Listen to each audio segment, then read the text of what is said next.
Salut les copains, les copains, les copains, les copains, les copains, les copains, les copains, les copains, les copains, les copains, les copains, les copains, les copains, les copains, les copains, les copains, les copains, les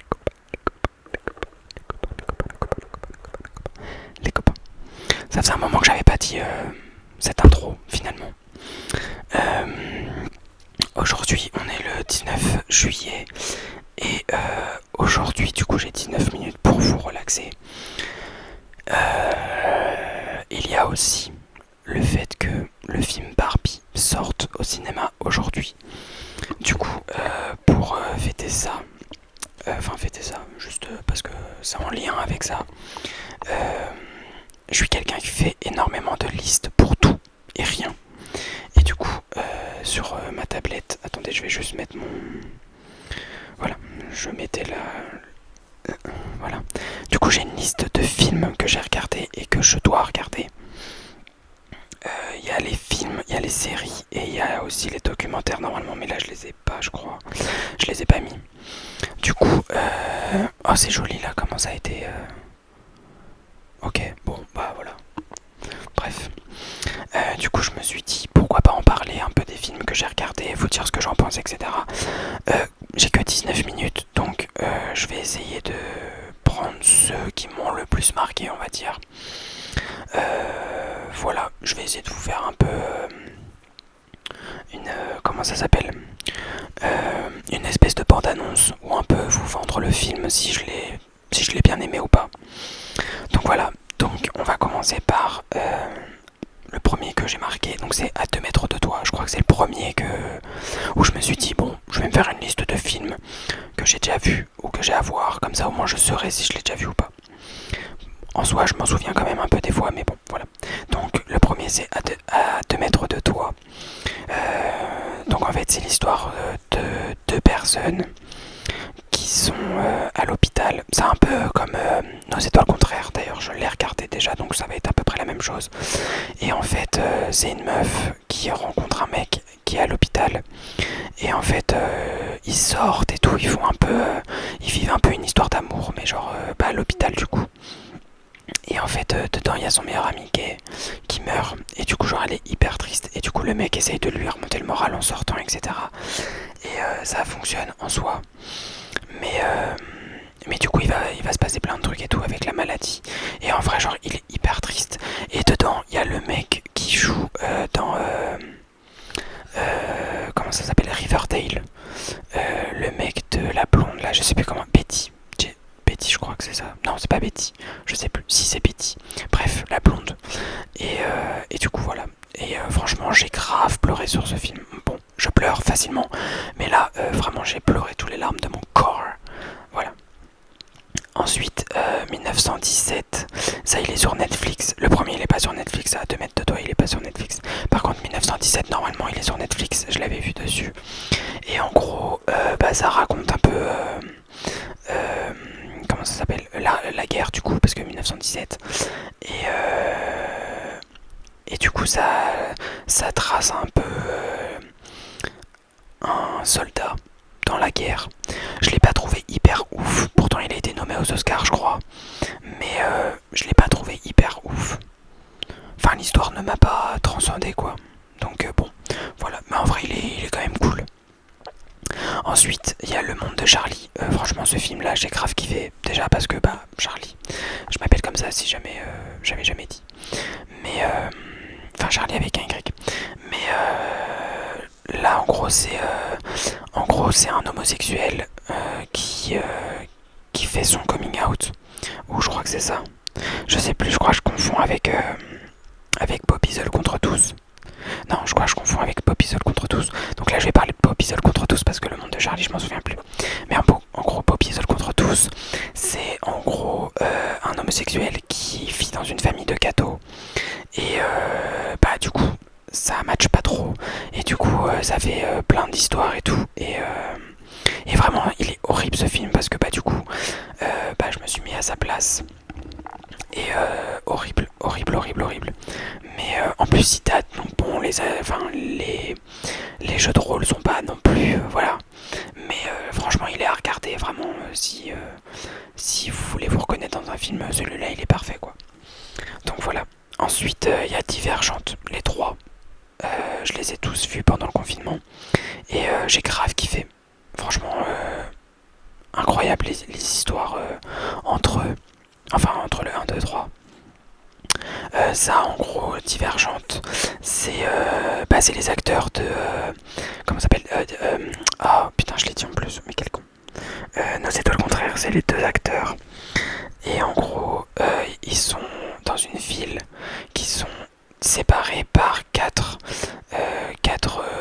segments, on va dire. Il y a les honnêtes, les divergents, du coup, c'est ceux qui sont les quatre. Il y a les honnêtes, les j'ai plus quoi, j'ai complètement oublié les noms. Je suis désolé, je vous fais des trucs, mais j'arrive pas à vous les. J'arrive pas à vendre les films. Mais bon, c'est pas grave. Je pense que, en vrai, Divergente, c'est quand même un film grave connu. Et je vais pas prendre le temps d'aller chercher sur internet parce que sinon je vais perdre du temps justement. Mais du coup, ouais, ils font partie de ça. Et en fait, dans la ville, les Divergentes ne sont pas du tout bien vues. Du coup, on les recherche et surtout la fille. Et du coup, il y a plein de combats et tout. Et vraiment, c'est super bien.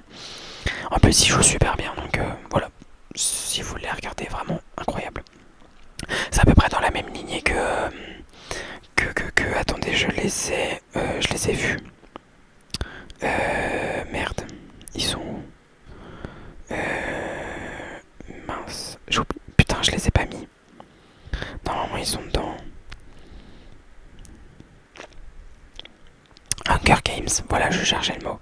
C'est à peu près la même chose, en vrai. Mais Hunger Games, c'est vraiment. Il en reste qu'un, quoi. C'est un peu Koh-Lanta. Ensuite, ouais, mais ils sont juste en dessous, je suis un peu con. Il y a l'étrange histoire de Benjamin Button.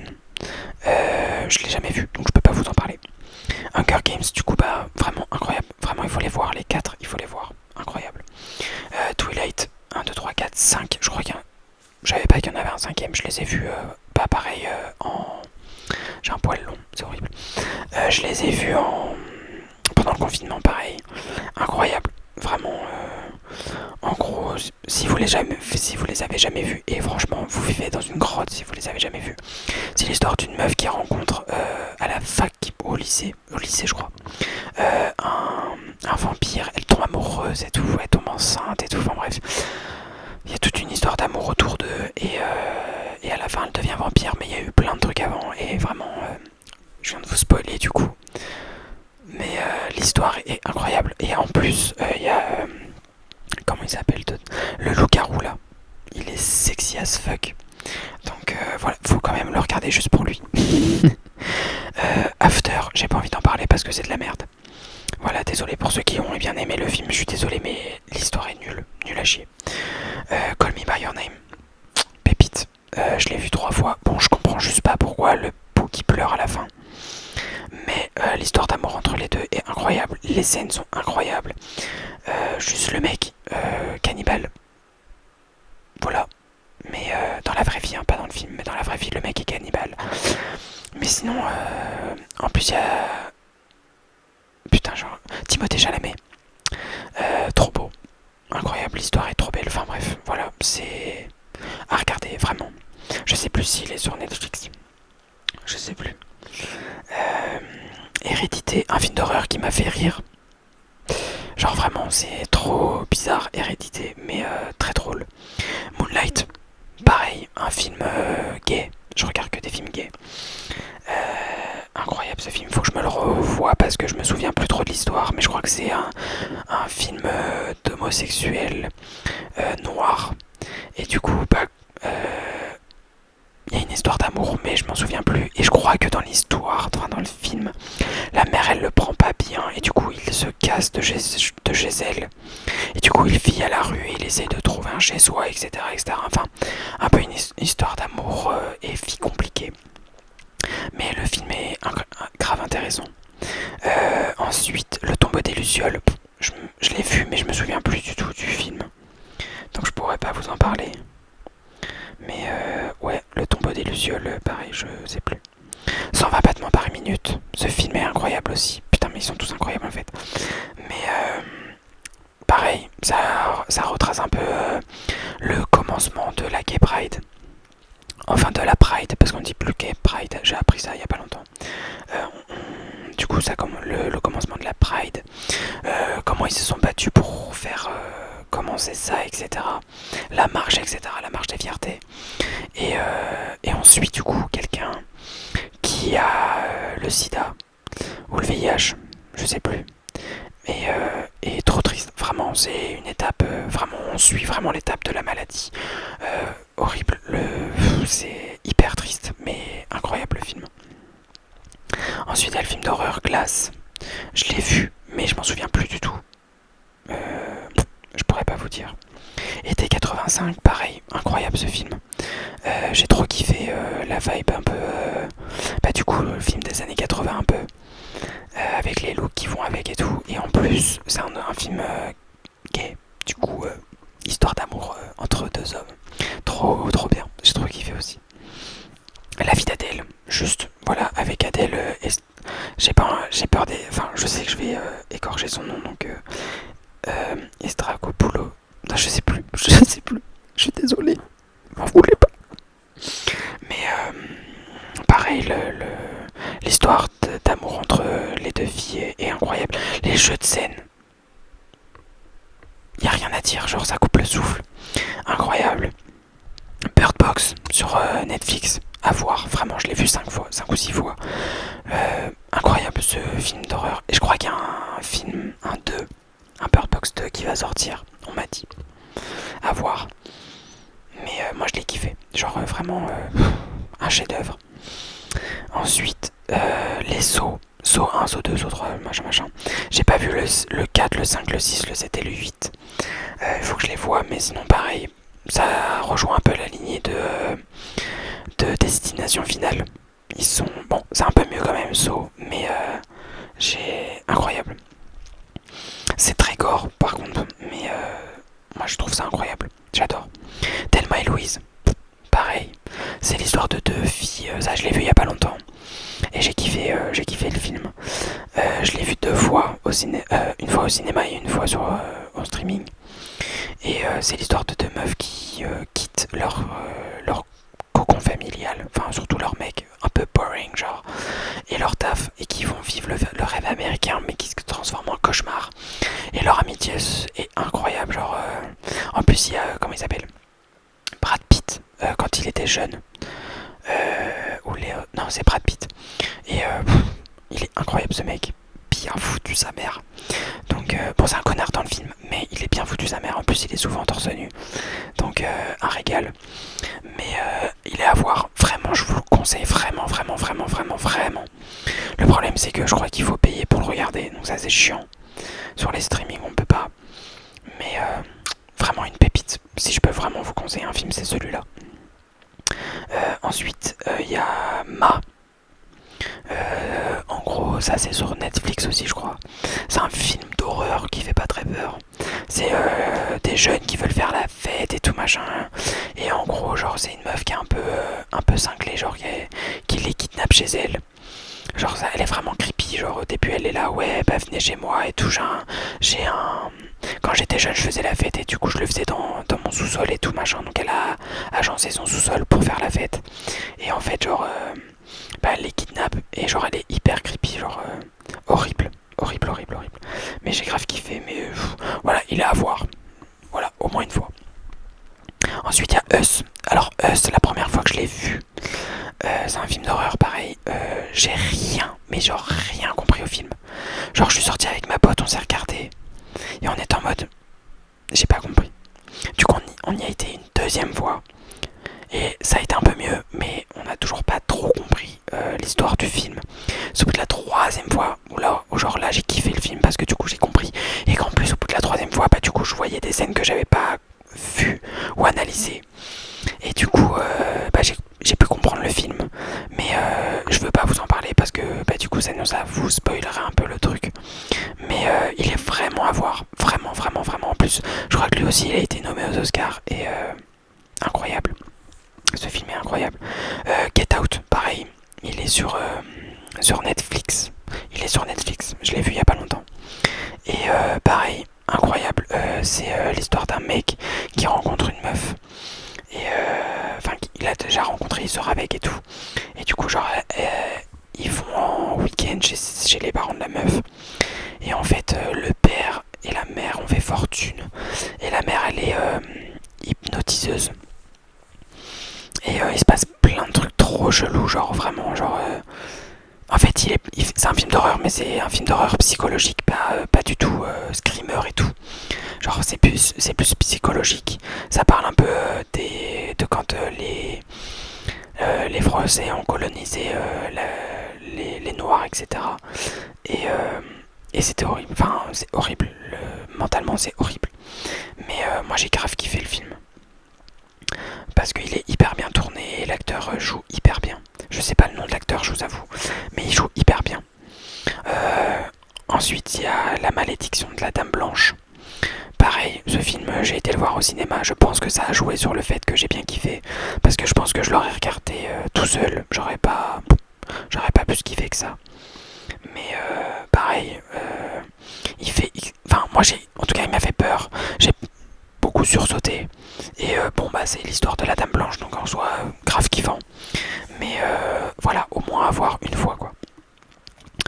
La plateforme, il est sur Netflix. Et en vrai, franchement, il est grave à analyser.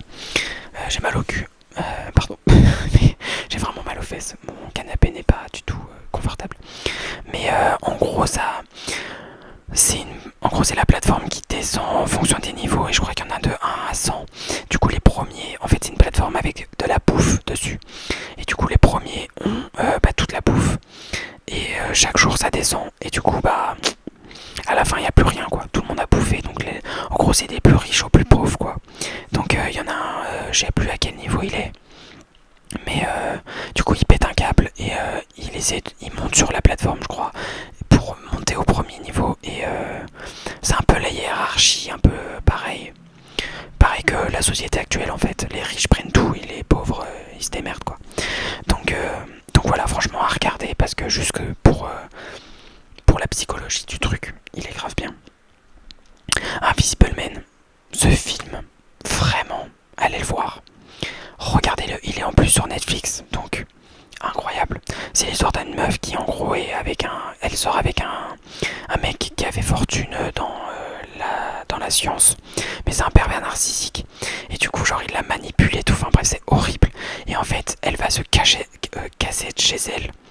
Sauf qu'il va la suivre, il va faire toute une manipulation, il va la faire passer pour folle et tout. Et en fait elle va retourner encore la situation. Parce que tout le monde va se retourner contre elle, du coup, comme il l'a fait passer pour folle.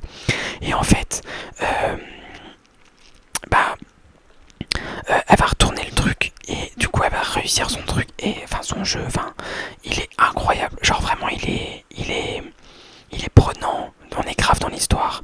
Et en plus, il y a une actrice hyper connue. Bon, là, je vais faire la recherche parce que j'ai plus beaucoup de temps. Mais ceux qui connaissent un peu le cinéma et tout, Invisible Man. Il est sorti en 2020 et l'actrice est Elisabeth Moss. Elle a joué dans...